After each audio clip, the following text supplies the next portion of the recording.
keessatti milishaan bilisiginnaa tokko gooticha waraana bilisummaa Oromootti harka kennachuun haaromsa fudhatee gara maatii isaatti dabalame. Gabaasa qindaa'eef Jaalargufaa Diinaa. Godina lixa Wallaggaa aanaa mana Sibuu ganda Waajetii Qilxuu Luboo jedhamu keessatti milishaan bilisiginnaa tokko adoolessa 11 bara 2026 wobootti harka kennachuun irbuu seensifamee gara maatii isaatti akka dabalamu taasifamu hooggansi woboo bakkichaa ONM'tti himaniiru. Akka hoogganaan woboo bakkichaa ONM'if ibsanitti qonnaan bulaan kun kanaan duras dirqamaan qe'ee fi qabeenya isaa irraa ukkaanfamuun gara leenjii milishummaatti akka ergamuu fi boodarra immoo caarraa argatetti fayyadamee mooraa diinaa ganuun gara mooraa qabsoo bilisummaa Oromootti akka dabalame addeessaniiru. Milishaan osoo jireenya dhuunfaa isaa jiraatu qe'ee isaa keessaa qabamee dirqamaan leenjii milishummaatti ergamuun waardiyaa sirnichaa taasifamee waraana bilisummaa Oromoo loluuf akka ta'e hubachuun mooraa diinaa balfee woboo qunnamee ba'uun lubbuu isaa baraarfachuu ibsaniiru. Miseensi milishaa PP duraanii kun haaromsa fudhateen yaada dulloomaa impaayeratti kaadiroota PP'n itti fe'ame keessaa ba'uun muuxannoo ga'aan kennamee fi xumuruun irbuu seensifamee gara maatii fi jireenya dhuunfaa isaatti akka dabalamu taasifamu eeraniiru. Murni bilisiginnaa qonnaan bultoota ga'umsa qaamaa hin qabne dirqamaan ukkaamsee dirree leenjii loltummaatti erguun waardiyaa barcuma aangoo siyaasa isaa taasifatee du'a bilaashaa seenaa hin qabneef saaxilaa jiraachuun ni beekama.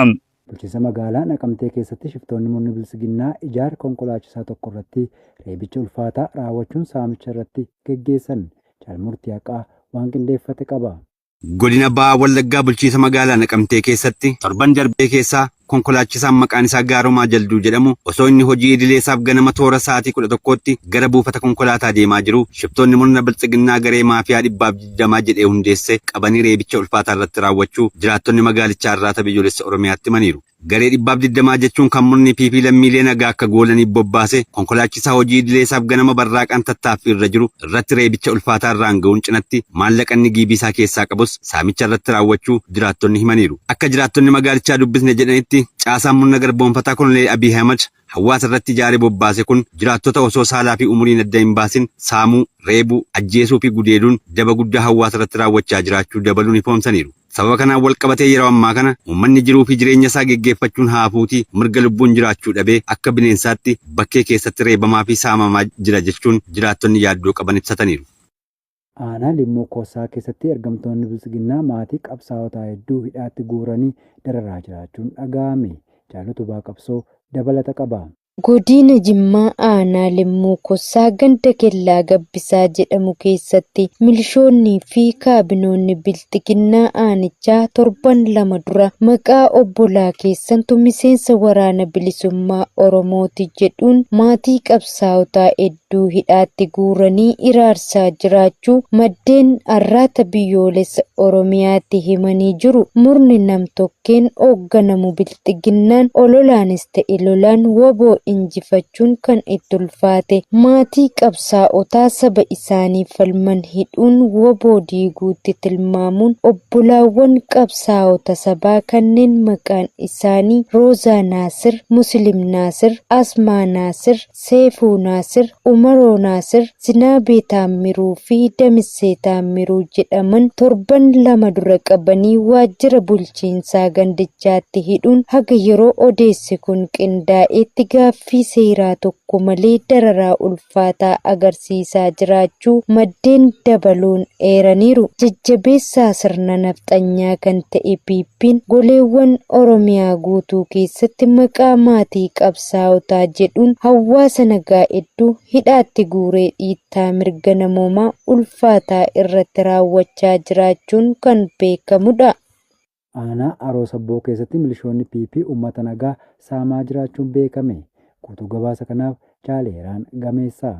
Godina Qellem Wallaggaa aanaa Haroo Sabbuu keessatti saamichi ergamtoota bilisiginnaan hawaasa irratti raawwatamu jabaatee itti fufee jiraachuu jiraattonni arraata biyyoolessa Oromiyaatti himan. Akka jiraattonni himanitti ganda guutee aananii jedhamu keessatti milishoonni PP uummata nagaa afaan qawween maqaa nyaata milishaa jedhuun saamaa jiraachuu kan himan yoo ta'u milishoonni kunneen hawaasa irraa boqqolloo kubbaayyaa 300 afaan qawween saamuun dantaa dhuunfaa isaaniif oolfachaa jiraachuu jiraattonni arraanni biyyoolessa biyyoolessa Oromiyaa dubbise addeessanii jiru. Murni bilxiginnaa loltoota isaatti maqaa garaagaraa moggaasuun shiftummaa leenjisee uummata nagaatti bobbaasuun yakkoota garaagaraa raawwachiisee diinummaa fi jibbiinsa ilmaan Oromootiif qabu ifatti mul'isaa jiraachuu yakkoota guyyaa guyyaan golee Oromiyaa cufa keessatti hidhattoota PP raawwataman irraa hubachuun kan danda'amudha. Isaan amantiiraan Moshtaabaa Kaameeniin ergaa barreeffamaan abbaa isaa fi kan isa duraaf haaloo ba'uuf waadaa seene. Bal'ina isaaf jaal yaadannoo Oromiyaa. Hoogganaan olaanaa Iraan Moshtaabaa Kaameenii sanbata darbe akka jedhanitti nama isa duraa fi abbaa isaa ajjeefame haaloo bahuun gaaffii sabaa ta'uu fi mirkanaa'aa ta'uu qabaa jechuun ergaan barreeffamaa akkaawuntii teelegiraamii isaanii irratti ba'e ni mul'isa. Kaameeniin ergaa kana kan dabarse sirna awwaalcha abbaa isaa Alii Kaameenii kan guraandhala 28 haleellaa xiyyaaraa Ameerikaa fi Israa'el irratti raawwatameen erga ajjeefamanii ji'oota muraasa booda geggeeffame sababeeffachuun ture. Dhiiga hoogganaa wareegame kanaa fi wareegamtoota waraana lamaan kanaa hunda ajjeestota yakkamtootaa fi salphina qaban irratti haaloo ba'uuf waadaa seennaa jechuun Kaameeniin ergaa kanaan dubbataniiru. Saasiggaa keessatti miseensi waraana PP tokko mooraa bilxiginnaa ganuun waraana bilisummaa Oromootti makame. Jaaluu fi biyyaa waan qindeeffate qaba. Miseensi waraana faashistii PP tokko godina Bahaa Wallaggaa aanaa Saasiggaa keessatti mooraa bilxiginnaa ganuun waraana bilisummaa Oromootti erga kennachuu hooggansi WBO bakkichaa beeksise. Miseensi raayyaa ittisa bilxiginnaa duraanii kun hoggaa waraana bilisummaa Oromootti erga kennatu qawwee akaamaa turkii 26 fi rasaasa hedduu qabachuun WBO bakkicha keessa socho'u bira nagaan ga'eera. Miseensi raayyaa ittisa bilxiginnaa duraanii kun bilxiginnaan mooraa isaa keessatti yeroo adda addaatti loltoota isaa akkasumas uummata Oromoo irratti dararaa hamaa raawwachaa jiraachuu mufachuun mooricha balfee akka WBOtti harka kennatee ibseera. Waraanni bilisummaa Oromoos simannaa taasisee fi kan jiru yoo ta'u innis simannaa isaaf taasifameetti gammaduun ilmaan Oromoo qawwee ormaa baatan qawwee isaanii saba irraa dhalatanitti dhukaasurra gara WBO dhufanii harka kennachuun qabsoo bilisummaa Oromoo akka utuban ergaa isaa dabarfatee jira. Aanaa Beddellee keessatti ergamtoonni bilxiginnaa maallaqa hedduu dantaa dhuunfaa isaaniirra oolfachuun riqicha qarshii guddaa baafne ijaarre jechuun miidiyaan gabaafatan. Guutuu gabaasichaaf jaalfalmataa lammii. Godina Bunnoo Beddellee aanaa Beddellee keessatti ergamtoonni murna bilxiginnaa maallaqa hedduu uummata irraa saamanii dantaa dhuunfaa isaaniirra oolfachuun riqichaaf qarshii guddaa baafne jedhanii miidiyaan gabaafatan. Kaabinoonni aanichaa torban kana keessa miidiyaa hawaasummaa isaanii irratti riqicha qarshii miliyoona 65 hojjetamee xumurame jechuun gabaasuun isaanii beekameera. Akka maddeen itti dhiyeenyaan beekan saaxilanitti hojiin ijaarsa riqichaa kana qulqullina ganaanaa kan qabu ta'uu fi baasii qarshii miliyoona 3 ol hin taaneen kan ijaarame yoo ta'u jaleewwan sirnichaa immoo qarshii baajata sanaaf ramadameen gargar qoodachuun ibsameera. Murni bilxiginnaa maqaa misooma piroojeektii jedhuun maallaqa hawaasaa sabbataa dhayyeessaa irraa hiikamee fi gareewwan isaanii saamuu kan ammeessan yoo ta'u guutummaa Oromiyaa keessatti piroojeektoota xixiqqoo humnaa ol gatii isaanii dabalanii gabaasuu fi maallaqa ittiin saamuu akka hojii guddaatti itti fufanii jiru. Aanaa Adaa Bargaa keessatti dararaan hawaasa irratti ergamtoota bilxiginnaan raawwatamu cimee itti fufe.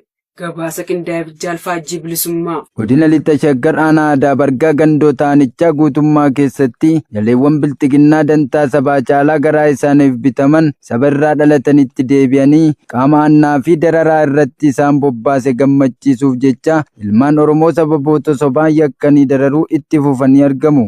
Haaluma kanaan hawaasa ooyiruu isaa qotatee maatii isaa jiraachisu maqaa waraana taatanii nageenya biyyaa kabachiistu jedhuun adamsanii qabaa jiraachuu maddeen har'aata biyyoolessa Oromiyaatti himaniiru. Akka maddeen himanitti sababa lukkeeleen bilxiginnaa manneen hawaasaa irra naanna'uun akka bineensaatti adamsanii qabanii gara leenjii sirnichaatti guuraa jiraniif hawaasni akka itti ooyiruu isaa hojjetatee jiraatu dhabuun maatii isaa waliin rooba gannaa keessa buluun dararaa hamaa argaa jiraachuu maddeen ONM itti himaniiru. Dhala namaaf gara laafina tokkollee kan hin qabne murni maafiyaa PP jaleewwan isaaf ajaja kennee qe'ee uummata Oromootti bobbaasuun impaayera jiganoollee tiksuuf jecha ilmaan Oromoo sababoota sobaan yakkanii dhiittaa mirga namoomaa ulfaataa irratti raawwachaa jiraachuun ni beekama. Murni bilxiginnaa godinaalee Oromiyaa garaa irraa dargaggoota hedduu ukkaamsu mooraa waraana Sanqalleetti raarsaa jiraachuun himame. Bal'ina isaaf jaalutubaa qabsoo. Godinaalee Oromiyaa adda addaa irraa murni abbaa irree bilxiginnaa dargaggoota hedduu ukkaamsuun godina Lixa Shaggar aanaa Amboo mooraa waraana Sanqallee keessatti walitti qabee raarsaa jiraachuu maddeen har'aata biyyoolessa Oromiyaatti himan. Akka maddeen himanitti dargaggoota hedduu lakkoofsaan 243 ol ta'an godinaalee Oromiyaa mara keessatti argamanii fi hidhata boboo qabu jedhee shakku cufa ukkaamsuun ji'oota 5 oliif gaaffii seeraa tokko malee mooraa waraana Sanqalleetti siyaasa balfamaa itti guutuun hiraarsaa erga turanii booda adoolessa 3 bara 2026 gadi lakkisuu ifoomsaniiru. Adabamtoonni kunneen akka jedhanitti lukkeeleen bilxiginnaa namoota lakkoofsaan muraasa ta'an yakki keessan olaanaadha jechuun humni waraana bilxiginnaa mooraa adabaa kana keessaa ukkaamsanii achi buuteen isaanii dhabamee lubbuun jiraachuu fi dhabamuun isaanii kan hin beekamne ta'uu himaniiru. Mooraa waraanaa sana keessatti namoonni hedduun nyaata gahaa argachuu dhabuun dhukkubaaf saaxilamanii jiranis yaala tokko malee du'aa fi jireenya gidduutti kan argaman ta'uu himanii hanga elektirikaan tuqamanitti mirgi isaanii sarbamee jiraachuus dabaluun ibsaniiru. Haleellaa Raashiyaa Yuukireen keessatti raawwattee namoonni 6 galaafataman jedhan qondaaltonni jaalbuuree addunyaa dabalata qaba. Raashaan sanbata kaleessaa Yuukireen misaayila diroonii fi boombii qajeelfama qabuun rukutuun namoota 6 ajjeesuu fi kurnanootaan kan lakkaa'aman madeessitee jedhan qondaaltonni misaayilonni magaalaa guddoo Kiif rukutanis daa'imman 2 dabalatee namoota 12 madeessuu kantiibaan magaalattii himan. Gaazexeessitootni AFP Kiif keessa jiran sa'aatii jalqabaa irratti dho'iinsa 2 walitti aansuun dhaga'aniiru. Dho'iinsa jalqabaa booda daqiiqaa muraasa booda saayiriniin akeekkachiisa qilleensaa dhaga'ameera. Moskoon erga guraandhala 2022 weerara ishee eegalte guyyaa guyyaan jechuun ni danda'ama Kiif irratti misaayilaa fi diroonii dhukaasaa turte. Garuu dhiyeenya kana haleellaan lubbuu namaa galaafate misaayila balastikii saffisa guddaa qabu 10 hedduu fayyadamuun sirna ittisa qilleensaa Yuukireen dhiphina keessa galchee jira. Raashaan halkan keessa diroonii 120 olii fi misaayila 12 furguggiftee walakkaan isaanii balastikii ta'uu pirezidaantiin Yuukireen Volodimir Zelenskiin barreeffama irratti barreessaniin ibsanii jiru. Bu'uuraaleen misoomaa siivilii osoo akeekkachiisni weerara qilleensaa hin bahin durallee rukutamaniiru jechuun dabalanii jiru.